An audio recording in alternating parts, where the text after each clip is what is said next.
Handog ng Radyo Pilipinas World Service ang programang Global na Tayo. Pag-uusapan, hihimayin, aalamin ang mga isyung pinag-uusapan ng bayan at dadalhin sa pandaigdigang plataforma. Global na Tayo, talakayang hindi lang pambansa, bagkus pang global community pa. Global na Tayo, dito sa Radyo Pilipinas World Service, ang online digital station ng Pilipino saan man sa mundo. Tara na, Global na Tayo! Muli po isang mapagpalang pagbati sa inyong lahat at ito po ang ating programang Global na Tayo. Ngayong araw na ito ng Lunes, unang araw sa buwan ng Disyembre. Ako po ang inyong lingkod, Ray Sampang. Samahan niyo po kaming muli sa isa pang edisyon ng programang Global na Tayo. Dito sa inyong natatanging himpilan, ang ating shortwave broadcast at ang ating online digital platform broadcast ng Presidential Broadcast Service Bureau of Broadcast Services. Ang Radyo Pilipinas World Service po ay napapakinggan ninyo sa dalawang platform.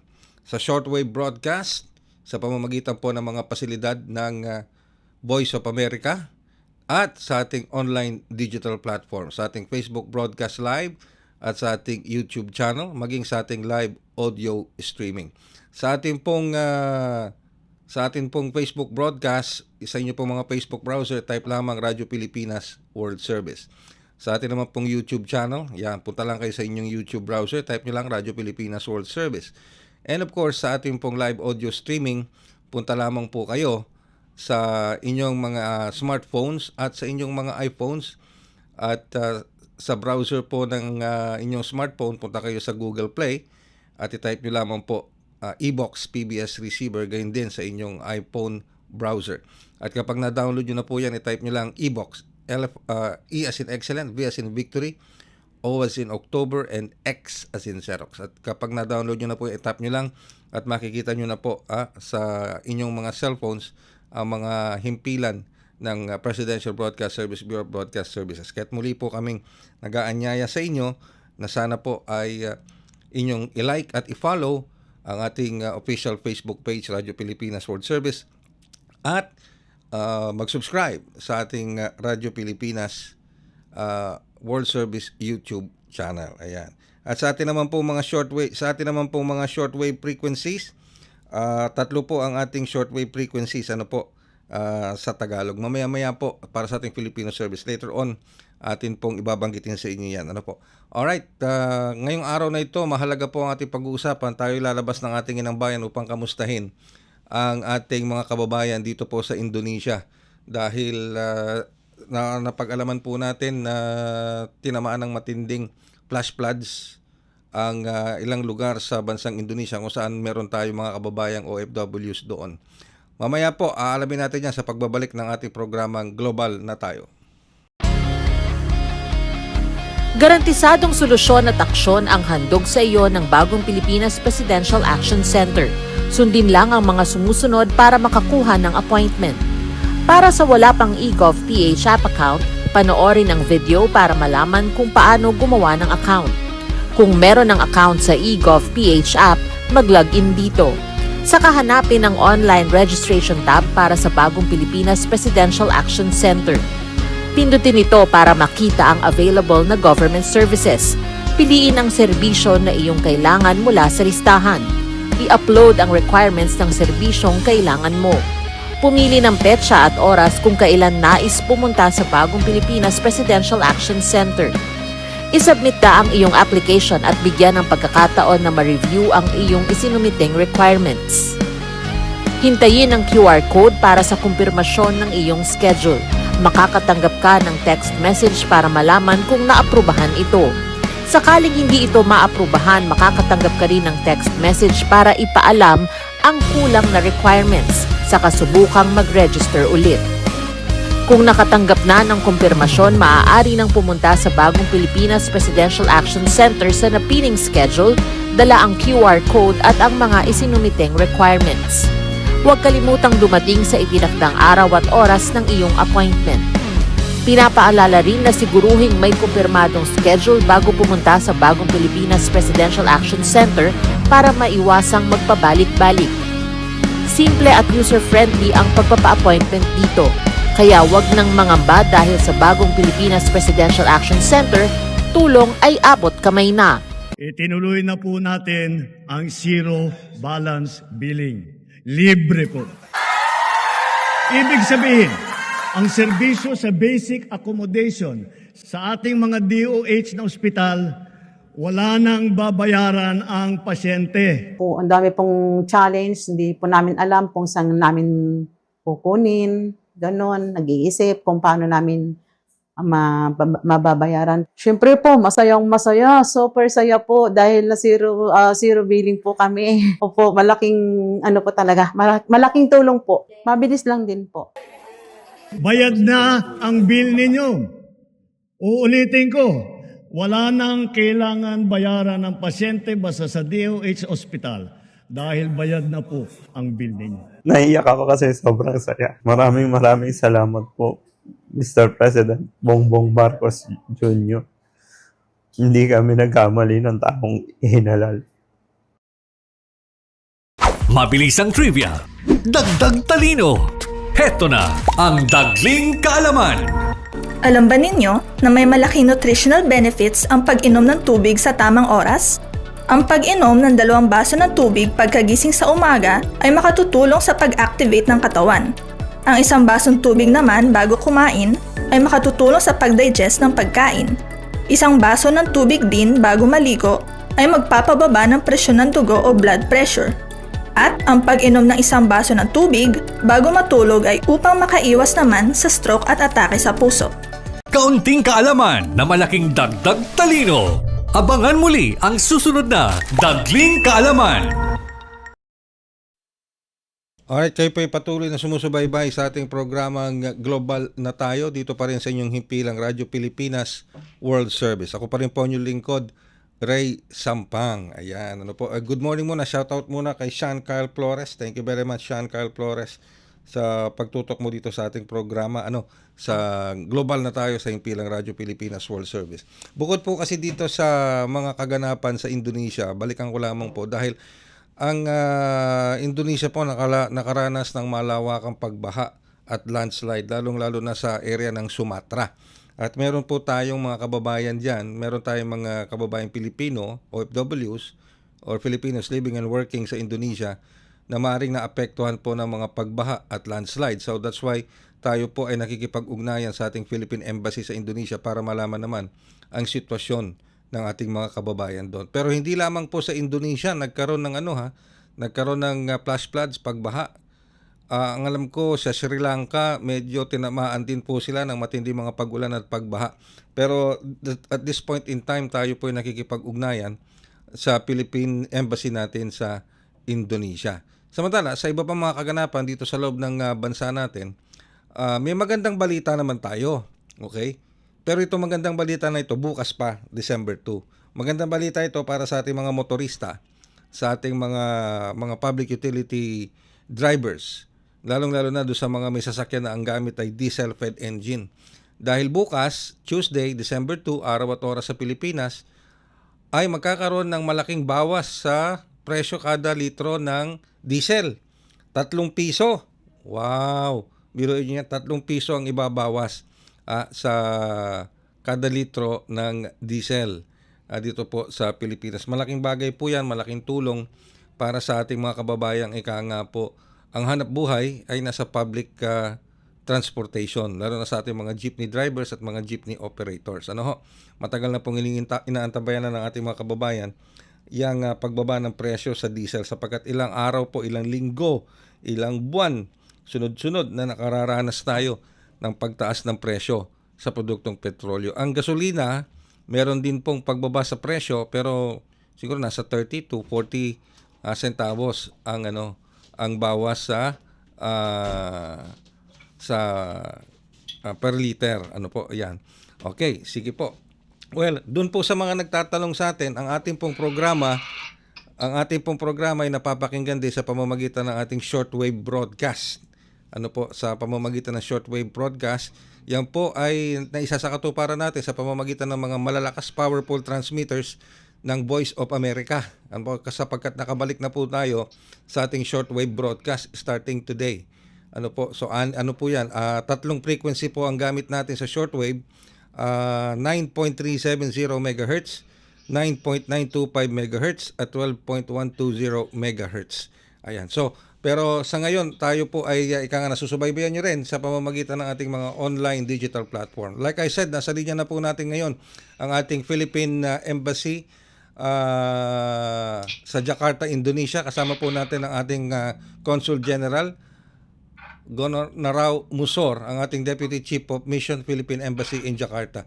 Magandang araw po, Congen Musor. Si Ray Sampang po ito sa programang Global na Tayo. Magandang umaga din po sa inyo dyan po sa Maynila po, sa lahat po ng mga nakikinig. Thank you very much po, Congen Musor, sa pagpapaunlak mo sa amin. So una po sa lahat, ano na po ba ang pinakabagong impormasyon na natatanggap ng ating embahada tungkol sa malawakang pagbaha at landslide sa Sumatra? Well, in terms po of yung mga Pinoy po, so far wala po kaming nare-receive na balita of any Filipinos affected doon po sa mga pagbaha and landslides. Bali, to specify lang po, yung nangyari pong pagbaha ay nangyari po sa West and North Sumatra tsaka sa Aceh po. And so far, wala pa naman po tayong nare-receive na balitang may mga Pinoy po na naapektuhan po ng mga pagbaha at landslides. Alright, so magandang balita po pala, Congen, ano po, na wala pang napapabalitang casualty ng mga Pilipino sa hipo ng mga pagbaha at landslide, particular sa Sumatra. Pero sa Sumatra lang po ba nakaranas ng landslide at pagbaha, Congen? Yes po, bali actually yung sa Sumatra, hindi po yung buong Sumatra, but to be specific yung sa West and North Sumatra tsaka sa Aceh. So doon po siya sa malapit po sa may Malacca Strait kasi doon po nangyari po yung typhoon po yung typhoon na Senyal. Kaya hindi po yung buong Sumatra kasi malaking island po yung Sumatra po. Ayun, so hindi mismo sa Sumatra yung pinangyarihan. Hindi po sa buong Sumatra, bali yung doon lang po sa may west tsaka northern part po ng Sumatra. Okay. Pero ang embassy natin, gaano ba kalayo doon sa area na nagkaroon ng pagbaha at landslide? Ay, malayo po. Bali ang Jakarta po kasi is nasa Java Island po. So nasa kabilang island po siya. So malayo po tayo doon sa nangyaring typhoon po. Pero just in case po, naka-ready naman ang ating Philippine Embassy sa Jakarta to assist any Filipino na kakailanganin ng tulong ng embahada na maaaring naapektuhan ng pagbaha at landslide. Yes po, actually as of last week, we already provided updates po sa Manila po through DFA. And yun nga po yung binanggit po nga namin na so far wala naman pong Pinoy. And we continue to monitor the situation if in case there will be any Filipinos affected by the floods and landslides. Okay. So sa ngayon po, sa kinalalagyan po ninyo ngayon, kamusta po ang weather? Okay naman ang weather? Actually dito it's a sunny morning. Oy, okay. So kaya hindi namin po naramdaman po yung bagyo kasi we have to take into consideration na napakalaking bansa po ng Indonesia. In fact, Yes. it's the largest archipelago in the world. So it doesn't mean po na kung ano po yung nangyayari dun sa isang corner, mangyayari din po sa the rest of the country. So kaya malayo po. Nasa malayo po tayo dun sa kung saan naganap po yung typhoon and yung pagbaha po. Ay, ulitin ko lang po, Congen Musor, liwanagin natin kasi hindi mismo sa Sumatra. Ulitin lang natin saang lugar mismo nangyari yung landslide at pagbaha. Bali, to be specific sa North and West Sumatra at saka sa Aceh. So yung isa po sa mga hardest hit is yung Sibolga. It's a coastal city po sa North Sumatra. Yung karamihan po ng mga Pinoy po, usually they live in Medan. So malayo po yung Medan dun sa area po that was talagang really affected. And even actually yung number of Filipinos sa Sumatra, maliit lang po. In fact, yung sa base po dun sa official figures given by the Indonesian government, like sa North Sumatra po, around 9 po yung sinasabing permanent resident. West Sumatra, so far walang binibigay. And then sa Aceh, isa lang po yung sinasabing may permanent residency status. So even yung community of Filipinos sa Sumatra, maliit. Kaya talagang maliit po yung chance na may maapektuhan po sa kanila, hopefully. Ayun. And with that, tayo nagpapasalamat po at walang casualty, walang nasaktan sa ating mga kababayang Pilipino. And of course, safe din naman kayo dyan at iba pa nating staff and officials sa Philippine Embassy natin sa Jakarta. Yan. Okay. Alright. With that, maraming salamat, Conjen. At napakahalaga po ng impormasyon na pinahagi nyo sa amin sapagkat dito sa ating Radyo Pilipinas World Service, ang ating international radio station ng Presidential Broadcast Service. Kahapon pa ho kami tumatanggap. Actually, kahapon. Marami na kami natatanggap na request na makausap kayo dahil meron din tayo mga kababayan na I think concerned din dahil siguro may kamag-anak o kaibigan dyan sa area na yan. Alright. Maraming salamat, Conjen. Unless meron pa ho kayong ibang mensahe na gusto iparating, Conjen? Yun lang po. So far, we are constantly monitoring the situation, but so far, wala pa naman pong So, hopefully po, ngayon po, ang focus ng Indonesian government is to give humanitarian assistance dun po sa mga Indonesians po na naapektuhan. But so far po, wala pong naapektuhan Pinoy. So, maraming salamat po for giving us this platform po to update our kababayans in Manila. Alright. It is our privilege and honor to have you in our program at sana po magsilbing platform ulit itong ating himpilan at ang programang ito para maiparating po ninyo mga mahalaga pang impormasyon dyan sa Indonesia. Thank you very much, Conjen Musor. Sige po, salamat po. Ang ating pong Consul General Hono Ranau Musor, Deputy Chief of Mission, Philippine Embassy in Jakarta, Indonesia. Iyan. So magandang balita po. Wala po tayong as we speak habang kinakausap natin ang ating Consul General Musor, ang Deputy Chief of Mission sa Philippine Embassy in Jakarta, Indonesia. Wala pa ho silang naitatala o nakarating na report o verified report na meron tayong kababayang nasawi o nasaktan sanhi po ng mga matinding pagbaha at landslide diyan sa may bahagi ng Sumatra. I think north at west portion, tama ba, ng Sumatra. Alright? At saka doon sa Aceh.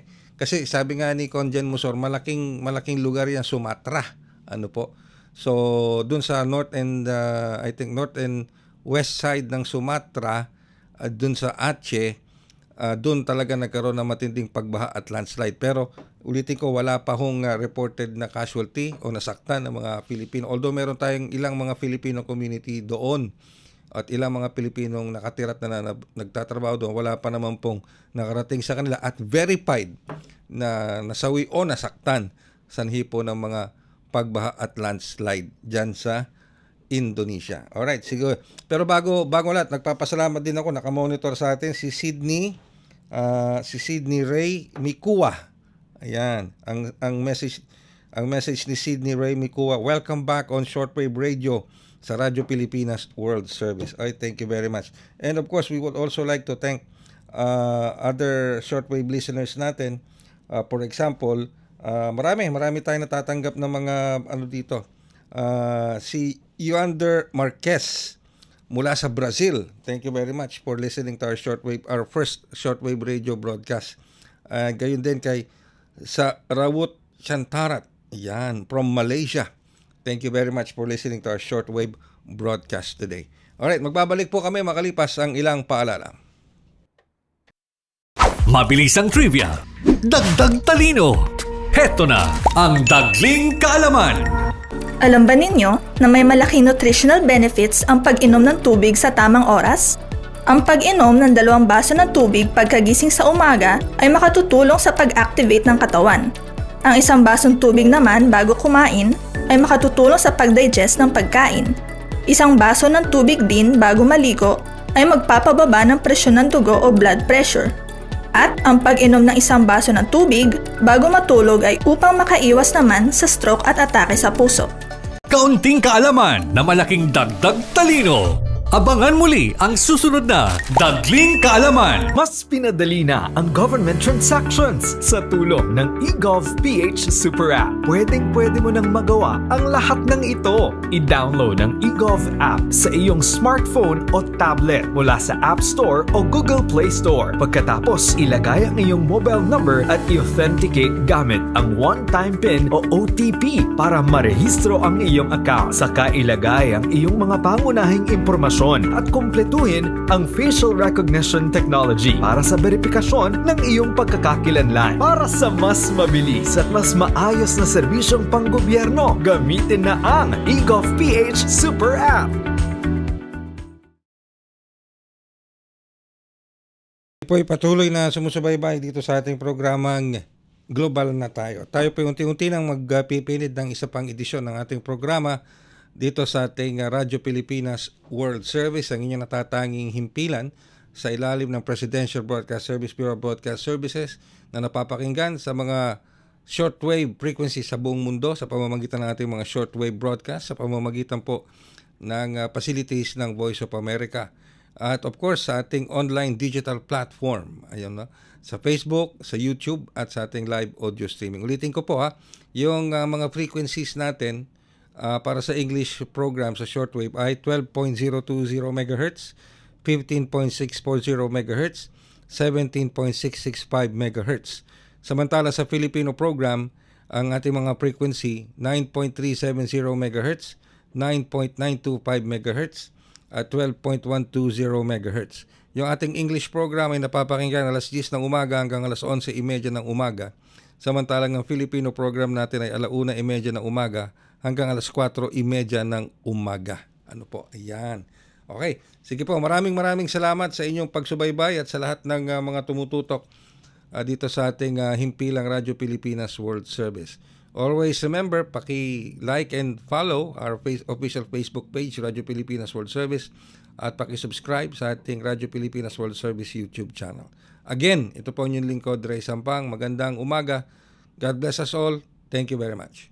Handog ng Radyo Pilipinas World Service ang programang Global na Tayo. Pag-uusapan, hihimayin, aalamin ang mga isyung pinag-uusapan ng bayan at dadalhin sa pandaigdigang plataforma. Global na Tayo, talakayang hindi lang pambansa, bagkus pang global community pa. Global na Tayo, dito sa Radyo Pilipinas World Service, ang online digital station ng Pilipino saan man sa mundo. Tara na, Global na Tayo.